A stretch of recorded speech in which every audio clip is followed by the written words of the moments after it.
This strategy and practice presentation summarizes the areas in which Dow Wealth Management is typically able to assist investors.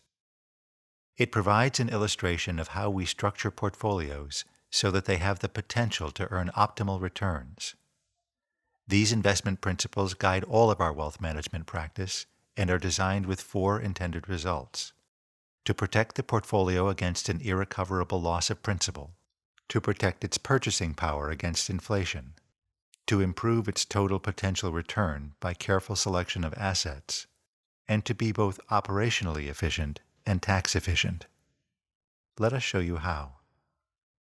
A typical retiree or near retiree's portfolio might look like this: 60% in debt securities, such as bank CDs, bonds, bond funds, or variable annuities invested in bond subaccounts, and 40% in equity securities invested in stocks, stock mutual funds, or equity-based variable annuities.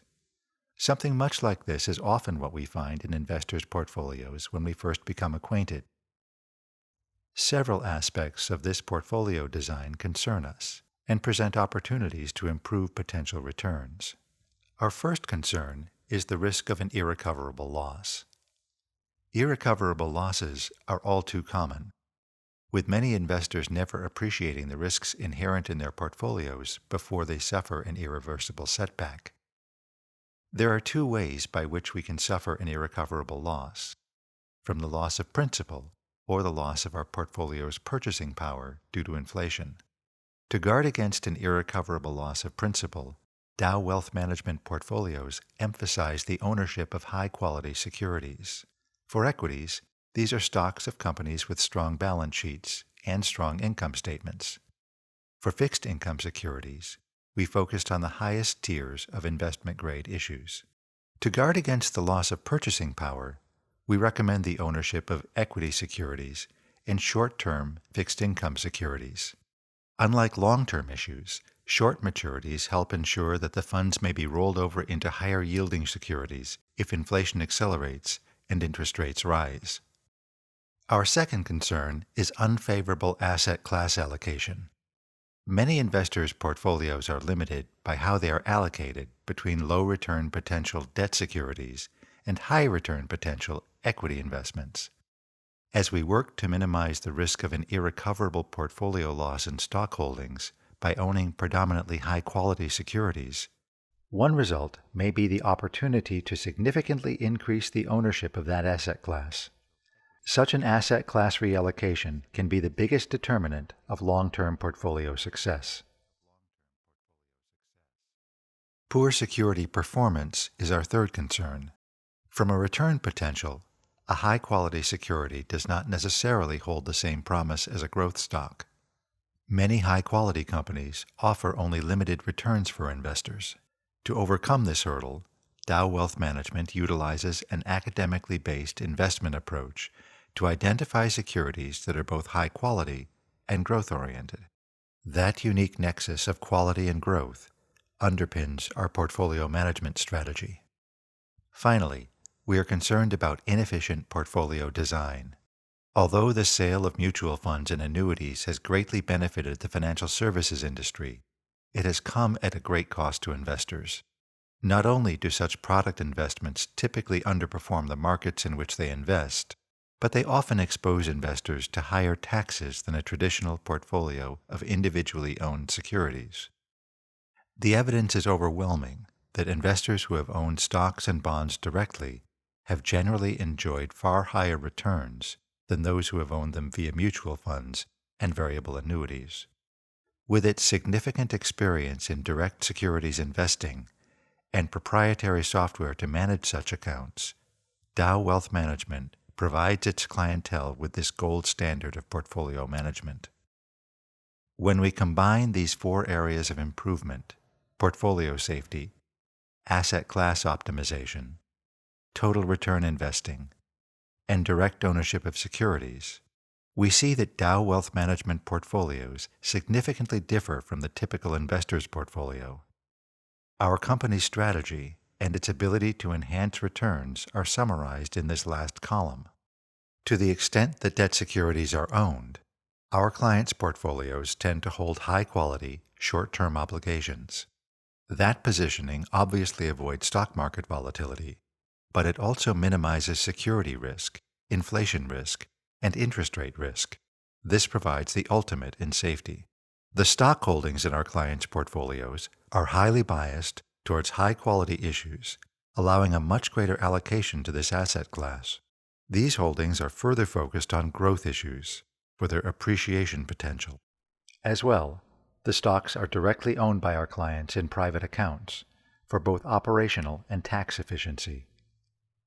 The Dow investment strategy can be a powerful driver behind a rewarding investment experience.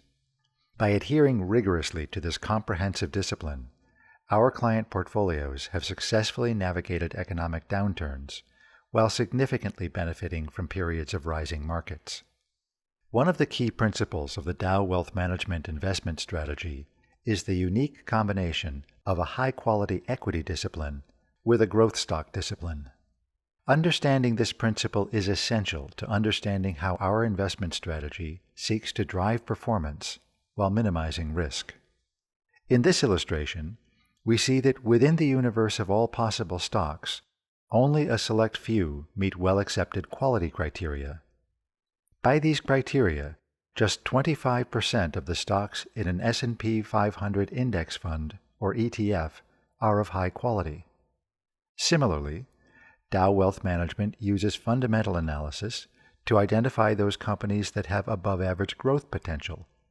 It is the companies within the intersection of these quality and growth subsets that generally comprise Dow Wealth Management portfolios. Additionally, for clients who seek consistent portfolio income, Dow Wealth Management maintains a high-quality income stock portfolio discipline. And, as may be appropriate for some investors, we remain alert to the opportunities in the aggressive growth sector of the market that might complement an otherwise high-quality portfolio. But it is the high-quality growth stock sector that is the primary focus for most of our clients' portfolios. Typically, just 1% of all publicly traded issues meet this rigorous standard. By essentially indexing portfolios to this high-quality growth stock sector of the market through privately managed accounts, we seek to provide the portfolio with a solid investment foundation. So what does the Dow Wealth Management investment strategy mean when put into practice? Let us show you. To keep our results entirely objective, we've prepared an illustration using well-accepted market indices for the 1993 through 2012 period. In other words, we are promoting an investment strategy that anyone could implement. It is not based on some proprietary secret formula. We start again with a typical retired investor who has a $500,000 portfolio, 60% invested in fixed income securities and 40% in equities. Next, we show the three ways by which he could make his investments. He could own them indirectly by purchasing variable annuities or mutual funds, or he could own them directly. Depending on which of the three investment vehicles he used, over the 20-year period, $500,000 invested with this 60-40 allocation would have generated returns of $823,000 if invested by way of variable annuities, $1.1 million if invested through mutual funds, and $1.5 million if the securities were owned directly. In other words, mutual fund investors earned about 25% less than direct securities investors, and variable annuity investors earned nearly 50% less. For this reason, Dow Wealth Management, all the way back to 1937, has never advocated the use of investment products. As we discussed in the Dow Wealth Management strategy section, asset allocation is another prime determinant of investment success, and if we can justify a large allocation to equities by virtue of reducing the risk of an irrecoverable portfolio loss, we might greatly increase our ownership of this high-return asset class. When we do so, we see that investor returns have been enormously magnified. $500,000 invested in directly owned, high-quality securities over this period might have been expected to return $2.7 million. That is, 80% more than our typical direct securities investor, nearly 2.5 times more than a typical mutual fund investor, and 3.3 times more than the typical variable annuity investor. If we were to add in the growth component previously discussed and adjust for the tax advantages inherent in direct securities investing, return disparities could have been even greater. As well, because the returns used in this illustration are those of indices, they do not even presuppose the potential enhanced returns that may be provided by professional portfolio management. As an important caveat, note that the historical returns used for bonds are well above current rates. Therefore, it seems unlikely that bond investors will enjoy such high returns in years ahead.